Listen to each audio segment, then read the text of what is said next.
चॅनलला नवीन असाल तर चॅनल लाईक करा, सबस्क्राईब करा आणि बेल आयकॉनचं बटन सुद्धा दाबा. नमस्कार.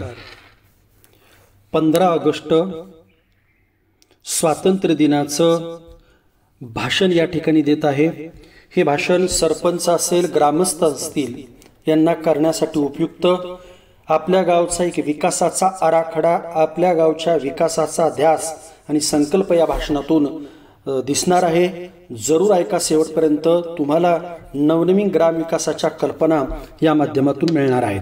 चला तर, नमस्कार. सर्वांना स्वातंत्र्य दिनाच्या हार्दिक शुभेच्छा. 15 ऑगस्ट 1947 ही भारतीय इतिहासात सुवर्णाक्षरांनी कोरलेली तारीख आहे. हा तो दिवस होता जेव्हा भारतातील जनतेनं पहिल्यांदा स्वतंत्र देशात श्वास घेतला. स्वातंत्र्य मिळवण्यासाठी आपल्याला दीर्घकाळ संघर्ष करावा लागला.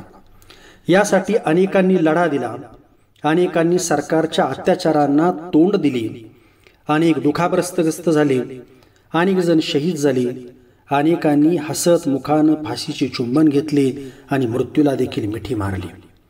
तर अनेकांनी या स्वातंत्र्यासाठी आपले संपूर्ण आयुष्य, आपले संपूर्ण तारुण्य घालवले. भारत मातेच्या या सच्चा सुपुत्रांचा त्याग आणि बलिदानामुळे स्वातंत्र्याचे स्वप्न साकार झाले.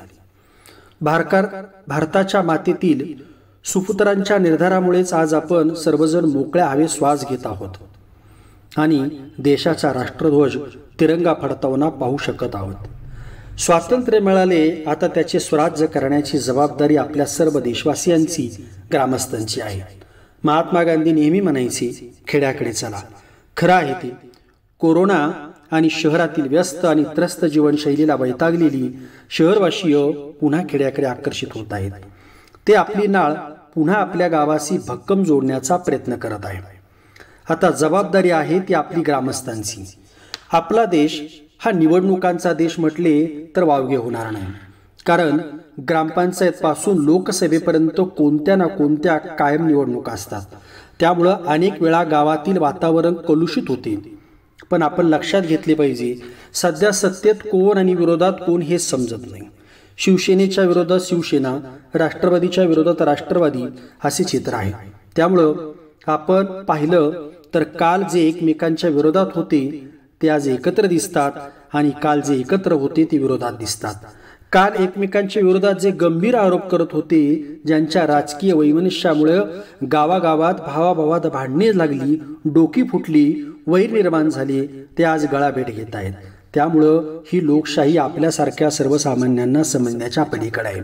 आपण एकच गोष्ट लक्षात घ्यायची, निवडणुका संपल्या की राजकारण संपलं. या पद्धतीने सर्वजणांनी वागले तरच गावात वाद निर्माण होणार नाही. ग्रामविकासाच्या मंदिरात येताना राजकारणाची जोडी बाहेर ठेवून आलो तरच गावाच्या विकासापासून आपणाला कुणीही रोखू शकणार नाही. गावात अनेक ठिकाणी बांधावरून, रस्त्यावरून भांडणे आहेत. त्यासाठी आपण ग्रामपंचायतीच्या वतीनं सर्व गावची शासकीय मोजणी करून घेऊन हा प्रश्न सोडू. ती मोजणी सर्वांना बंधनकारक राहील. प्रत्येक घरासाठी व जमिनीसाठी रस्ता काढून दिला पाहिजे. यासाठी सर्वांचे सहकार्य लागणार आहे. प्रत्येक कुटुंबाला संख्येनुसार पुरेसे शुद्ध पाणी देण्याचा आमचा संकल्प आहे. गावठाणात, पडीक जमिनीत, स्मशानभूमीत व रस्त्यांच्या दुतर्फा झाडे लावून पर्यावरण संवर्धन करायचे आहे. गावात मृत पावलेल्या व्यक्तींच्या स्मरणार्थ प्रत्येकानं एक झाड लावून खरी आदरांजली वाहणार आहोत. त्यासाठी स्मृती उद्यान निर्माण करण्याचा संकल्प आहे. केंद्र व राज्य शासनाच्या अनेक कल्याणकारी योजना आहेत.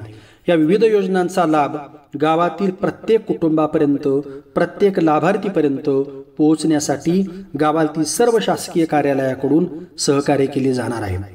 कुणीही लाभापासून वंचित राहणार नाही. यासाठी नागरिकांनी जागरूक राहणे आवश्यक आहे. राज्यात व देशात सर्व ठिकाणी मुलींचा जन्मदर घटला आहे. ही चिंतेची बाब आहे. प्रत्येक कळीला हक्क आहे जगण्याचा. गावात जन्माला येणाऱ्या प्रत्येक मुलीचे स्वागत केले जाणार असून तिच्या उज्ज्वल भविष्यासाठी 5,000 रुपये कायम ठेवण्याचा संकल्प आहे. मुलीला जन्म देणाऱ्या मातेचा सुद्धा साडी चोळी देऊन सन्मान केला जाईल. लेख वाचवा अभियान प्रभावीपणे राबवूया. आपल्या गावात अलीकडे काही तरुण व्यक्तींचे अकाली निधन झाले. अनेक कुटुंबाचा आधार हरपला आहे. त्या पाठीमागील कारणांचा शोध घेतला तर व्यसनामुळे त्यांना जीव गमवावा लागला आहे. म्हणून गावात दारूबंदी, गुटखाबंदी, नशाबंदी करून व्यसनमुक्तीचा संकल्प करूया. आपल्या गावची एकी हीच आपली शक्ती आहे. गावात सर्व जाती जमातीत बंधुभाव कायम राहावा आणि तो राहिला पाहिजे. पाणी, रस्ता, जमीन, बांध यावरून संघर्ष होताना दिसत आहे. राज्यकर्ते स्वतःची पोळी भाजण्यासाठी तरुणांची माथी भडकवण्याचे काम करत आहे. त्याचा परिणाम आपल्या गावावर होतो. समाजात संघर्ष होताना दिसतो आहे. गावाची भांडणे गावातच मिटली पाहिजे. यासाठी तंटामुक्ती अभियान सक्षमपणे राबवण्याची आवश्यकता आहे. अलीकडे गावागावात चोऱ्या, दरोडे यांचे प्रमाण वाढले आहे.